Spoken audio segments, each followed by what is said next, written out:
Retaliation Resale by Sean. Woo! Woo! Buddy, how you doing? It's Sean from Retaliation Resale. Please like, subscribe, do the whole shebang, as they say. Really appreciate it.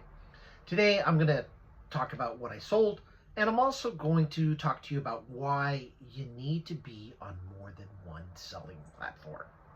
Now, this video is primarily about eBay. I'm going to tell you what I sold on eBay. But as far as background goes, some of you might not know, I started off on Amazon. I started selling Amazon FBA, fulfilled by Amazon, selling books. I ship my books into Amazon, to the warehouse, and they take care of all the processing and the shipping and all that fun stuff. But I noticed that after a while, there were some books that I had that I thought, these books have value, but there's not really a market on eBay. They're really, they're older books, or I have a group of books. I have a lot, what they call a book lot. And those I thought would do well selling on eBay. So I started an eBay account. I've been selling this month, is now 2 years. And about every 3 months, I make about $2,100. Not a lot of money. I know some of you are saying, dude, I make that in a week or a weekend. Why am I listening to you? I'm a part-time seller. I do this about 10 hours a week. And what you want to take away from my example is I'm making about $8 grand on eBay, and that's $8,000 that was going somewhere else before I started listing. It was going to Goodwill or some church groups where I was donating my leftover books, my quote-unquote duds. I had $8,000 worth of duds, so they weren't really duds, were they? But it took me a while to figure that out. Sorry, I'm going to reach down here, grab Eldred. He's meowing. Whenever you have a chance to show a cute animal in your video, it's great for ratings. Look at the camera, buddy. All right, he wants to go down. We've got 3 cats. They kind of run the house. The other 2 are sleeping, but I'm doing this in the kitchen, and he thinks he's going to get fed. And I already fed him at 5 o'clock in the morning, but I was up. But anyway, I digress. So you want to be on 2 platforms. Not only one, because it opens up a whole other market, but 2, you never know what's going to happen. And I'm going to give you a couple of examples. This happened just a few months ago on Amazon. And on Amazon, there's something called the buy box. So whenever you look at a product on Amazon, there'll be the little box on your app or your laptop, buy it now. And you hit the little button. That's the buy box, the little box. And to get that, you want the buy box. But to get that, you have to be a seller for a while. You have to have so many sales. It takes a little while. There's 2 ways of selling on Amazon. There's FBA, fulfilled by Amazon, where you send the merchandise into Amazon. Or there's fulfilled by merchant, where you sell it sort of like eBay. You list it through Amazon, but you ship it from your house. And I think you have like 3 or 4 days to ship it. You're allowed to charge so much for postage, and you control your stock and all of that. It used to be that fulfilled by merchant didn't really get the buy box too much. There might, for example, there's a book, let's say it's sold for $19.99 new on Amazon, and you could sell it for $14.99 on fulfilled by Amazon used. So you sell it for $14.99, but somebody that was selling it fulfilled by merchant might be selling it for $9.99. They have the cheaper price. But since your price is included in Amazon Prime, you would get the buy box. And the merchant sellers, some of them, there was a lawsuit evidently somewhere filed by somebody that was saying, hey, the merchants have the cheaper price, they should get the buy box. Doesn't matter that, one's covered by Prime, the other one isn't. And what Amazon did is people felt that they got hit with this lawsuit, that they changed that around for 3-4 weeks, where all of a sudden fulfilled by merchant is getting the buy box. And you have all these sellers that are like, wait, I'm the only Amazon FBA seller. All the rest are merchant. So, I was counting on this sale going to me because I had the buy box. Now I don't have the buy box. You can get lost in the details. It doesn't really matter kind of all the details. What matters is somebody that was fulfilled by Amazon, that had sent their stock into the Amazon warehouse, no longer had the Prime real estate on the website, on the app. the sale was going to other people. So now all of a sudden everyone's like going, I've got the stock, I can't sell it, or I have to change my prices, and my profit is based on selling at X amount, and now I have to lower it sometimes by a third, by a half. What's going on with that? In addition, if you sell on Amazon, you sell on eBay, you sell in their play box, so to speak. Amazon, it used to be you could just send in a ton of books and it didn't matter. You could send in a book with a horrible rating that sold maybe once a year and the profit was like $3, but that was fine. It would go, it'd sit in the Amazon warehouse. Eventually it would sell, but you didn't really care. And then Amazon started adding storage limits by space, so you could only have so many books in the warehouse, kind of depending on how many books you sell, what kind of seller you are. If the books have been there over a certain period of time, they start charging long-term storage fees. The fees aren't a lot, but the other thing that happened is if you get the book returned, if you want the book back, then it really starts to pay. Now it's about, I think it's a little over $1 to get a book back from the Amazon warehouse if you're a FBA fulfilled by Amazon seller. So if you only have a limited space and you have a lot of slow selling books, and you're like, well, I gotta get rid of some of these titles. Well, now it's going to cost you. So you have to figure that out in your business model. So Amazon has made a lot of changes. And the other thing they've done too, which is crazy, is Amazon will split your shipments. Meaning, I've got a box of books, and I'm in the San Francisco Bay Area. And for the longest time, my books went to LA. I don't know why they didn't go to Sacramento or San Francisco, but they went to Southern California.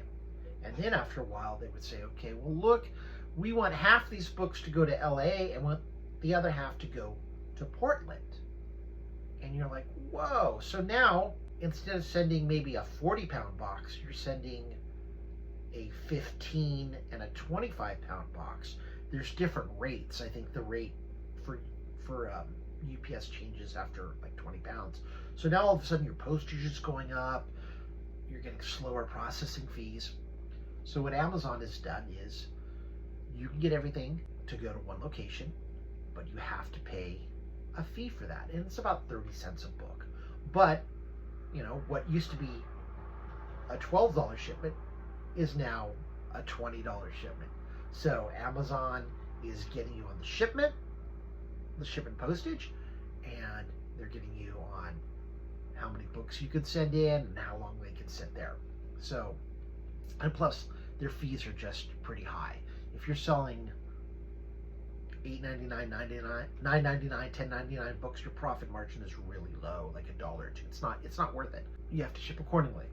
On the other hand, there's eBay, and eBay has its own rules. There's one guy recently, I'm watching his video, he's like, I've been an eBay seller for 20, 25 years. I have great ratings, I have great feedback, and eBay just canceled my account out of the blue, and I can't find out why. They won't tell me. I've talked to all these different people, and they just say your account's canceled, and thank you very much. This case is resolved. You listen to the guy, you read the thumbnail, the description, you're like, oh man, this guy got screwed. What's going on with that? And then you start to read some of the comments, and somebody wrote, the reason why your account was canceled is listed at the minute mark. And you go and you listen, and what he talks about is, he's like, yeah, I sell all these items, I list them, and I even had one guy that was local, so he wanted to save on postage, so he contacted me and we agreed to meet, but he didn't even show up. And one thing that you don't want to do on eBay is you can contact a buyer about a particular item if they have a question, but you can't go off-site. You can't say, hey, message me and we'll sell this off-site. Although he didn't say he would sell this guy items listed on eBay, I think it was more just about, hey, you can check out some of my inventory. I think eBay took that as, oh, this guy is trying to bypass us, and he's trying to pull a fast one and cut us out, and they're not going to have that. So even though this guy was a 20-year seller, some AI program probably flagged it and said, hey, no good, you're out of here, and he was stuck. you never know. I can give you a personal example. Well, a couple examples. In the early days with eBay, you could really only sell in one category. So if you told them, hey, I'm going to sell men's and women's clothing, that was fine. But if all of a sudden you started selling, let's say, auto parts, they would flag your account. They would think that maybe you're trying to launder money, and they would say, hey, you signed up to be a clothing seller, and you've been selling clothes for 3 months. Now all of a sudden, you're listing car parts, you're selling car parts. They wanted to see invoices. They wanted to know where you were getting your stock from. They wanted all of a sudden tax information. And I had heard this story before, and I thought it was crazy, but at the time I was buying and selling, this was about 10 years ago, storage units at auction. And I was selling a John Deere riding mower to this guy. The mower wouldn't start, but I think it was just the battery. He was a mechanic, and he could tell that it wasn't because the engine was frozen up. We were talking about selling on eBay or whatever, and he's like, oh my gosh, that happened to me. They owe me $1,700, and I've been trying to settle this case for like 3 months, and I'm batting my head against the wall. So these things happen, and a lot of times it might be something that's out of your control, but what are you going to do? If you only have one platform, you're stuck. My girlfriend opened an eBay account, and she sold a textbook, and it was really weird. She listed the textbook. It was for a local community college. She said, yeah, it's really weird. I'm selling it for $30, and some guy from England bought it, but he bought it for $35. He bought it for $5 more. And I'm like, oh, cool. She accepted the $35, and within 5 minutes, her account was canceled because this guy filed a counterfeit complaint. And I'm like, what? The guy's in England. We're here in America. We're on the West Coast. We haven't even shipped the item. How is he saying this is counterfeit? And there was a period of time where there were some very gung-ho publishers that hired a couple of firms, and they were just going to all these sellers, buying books and saying it was counterfeit, just to basically flood these people with complaints so their accounts would get frozen or put on hold, and they would have to try and negotiate with the publisher so they could have the rights, to sell. And it was a nightmare. My girlfriend's account got deactivated. She said, no. eBay said, no, your account's been canceled. And she's like, what? What are you talking about? And they said, yeah, it's permanently gone. You can't reapply. You're done. And she was like, what? eBay sucks. So for the longest time, we didn't eBay until finally I realized, hey, I think there's some money to be made here. And I started my own account. So far, I haven't had any problems. But you never know what's going on. And you could say, some of these mistakes or some of these things are just stuff that you should have done. I'm smarter than that. I would never have done that. Or that'll never happen to me. You never know. So always have more than one sales channel. And on that note, I'm going to have a sip of coffee, and I'm going to tell you what sold. This is for the period of Saturday, March 29th through Friday, April 4th. It's kind of a short week. The week after, my next video is going to be really interesting because I sold some really funky stuff. On March 30th, I sold Incredibly Strange Films, and this is a research book. And for a while, like in the 90s, research was really hot, especially amongst the kind of alternative crowd. They put out some really interesting books that were really popular, and this is one of them. Sold for $14.65 plus shipping, profit of $10.96. On 4/1, April Fool's Day, I sold the pair of Skechers women's shoes. These were shoes that I picked up at, not an estate sale, but I had posted online and got some donations from this woman, and she contacted me in the future. Not in the future, I'm sorry. She contacted me about donating me some books, which she did, and then she contacted me saying, hey, I'm a real estate agent. I gave you some books.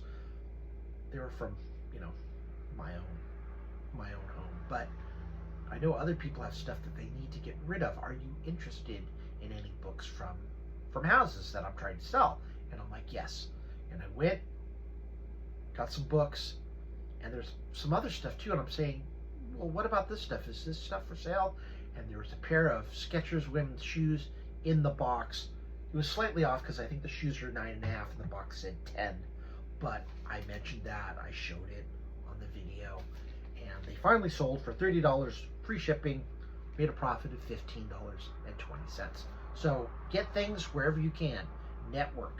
Seriously, network. April 3rd, I sold a Dracula book. This one did not have a dust jacket, but it sold for $16 plus shipping, so I made a $12 profit. The next two books, I got them from my brother. He had a bunch of books. He's like, hey, I'm trying to get rid of these, and his wife tried to start an Amazon account, and she's like, Sean, how do you do this, man? It's really hard, because when you're starting a new Amazon account, they want the usual. They want your driver's license. They want your bank account information. They want to do a little interview.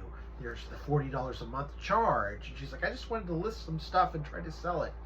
And he's like, I tried to do that and it was a headache. I don't know how you do it. Do you want these? And I'm like, yeah, sure, of course.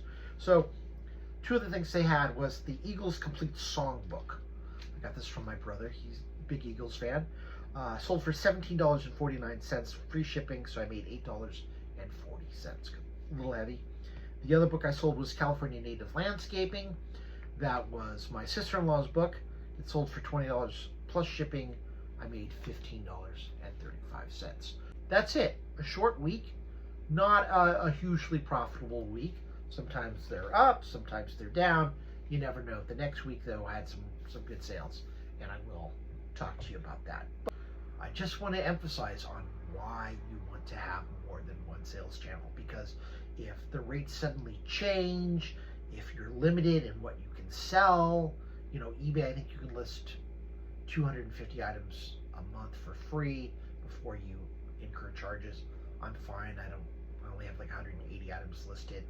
But if you're a big seller and suddenly they change that, maybe they say, yeah, you can only list 100 items, and then we're going to charge you $1 for each one you list. Well, that's going to affect some of you. And I'm not saying eBay is going to do that. I'm not trying to spread rumor. I'm just giving you an example of things that can happen. You never know. You don't want to put all your eggs in one basket. And today is Easter, so that's kind of fitting. Although I recently learned that I've always called it Easter. And I've told, oh, that's kind of the pagan version of like chicks and eggs. And it's really Resurrection Day. And I'm like, oh, I never heard that term. I saw it on In-N-Out Burger. They're like, we're going to be closed for Resurrection Day. And I'm like, you mean Easter? And I was talking to my dad about it because not very religious. I was baptized, and I was baptized Episcopalian, and I guess in the Episcopalian church, we refer to it as Resurrection Day. And I'm like, how did I miss this? I'm 59 years old. I never have heard Resurrection Day. But evidently, hey, it's Resurrection Day. Other people call it Easter. It's all good. Whatever you believe, that's awesome. Believe what you're going to believe. Just be kind to everybody. Be peaceful. Enjoy yourself. Be kind to others. And I'm going to see you next video. Take care. Thank you. Goodbye.